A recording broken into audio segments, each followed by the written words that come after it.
शायर अहमद फिरहाद की अदम बाजियाबी पर इस्लामाबाद हाई कोर्ट का इज़हार बरहमी। तफ्तीशी अफसर सेक्टर कमांडर हसास इदारे के सरबराह का बयान कलमबंद करे। अदालत के मुताबिक अगर 3 बजे जवाब ना आया तो ऑर्डर पास करूंगा। ऐसे रिमार्क सामने आए हैं जस्टिस मोहसिन तकियानी के। मत लेकर आए इस नहज पर कि इदारों का रहना मुश्किल हो जाए। बाजोड़ वाले सेफ हाउस में है। मजीद जानते हैं नुमाइंदा बोलियों से सलमान अमान से। जी सलमान अमान, बताइएगा मजीद क्या रिमार्क सामने आए हैं अदालत के?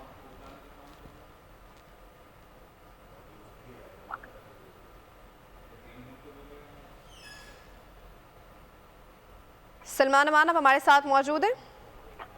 जी बिल्कुल, आज इस मामले की समाअत हुई है इस्लामाबाद हाई कोर्ट में। तीनों हलकों में मुबैना धांधली के खिलाफ अपीलों का मामला इस्लामाबाद हाई कोर्ट में ज़ेर समाअत था। फिलहाल तो अदालत की जानिब से समाअत अगले हफ्ते तक मुलतवी कर दी गई है और आइंदा समाअत के लिए अदालत ने खास तौर पर हिदायत की है कि तीनों हलकों के केसेस आइंदा हफ्ते अलग अलग मुकम्मल जो है वो लगाए जाएं। और इसके अलावा आज की अगर हम समाअत की बात करें तो जस्टिस तारिक महमूद जहांगीरी के अहम रिमार्क सामने आए हैं, जिसमें उन्होंने कहा है कि प्रिजाइडिंग ऑफिसर कुरान पाक पर हल्फ उठाएगा कि कब कहां उसने दस्तखत किए और कहां दस्तखत नहीं किए।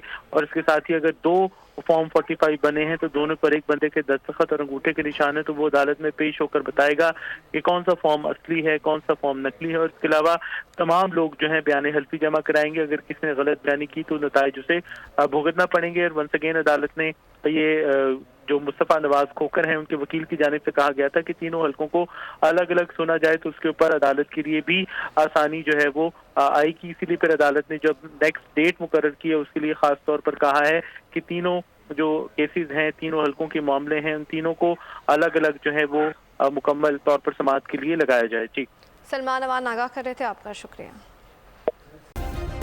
सब्सक्राइब करें और बेल दबाएं ताकि कोई खबर रह न जाए।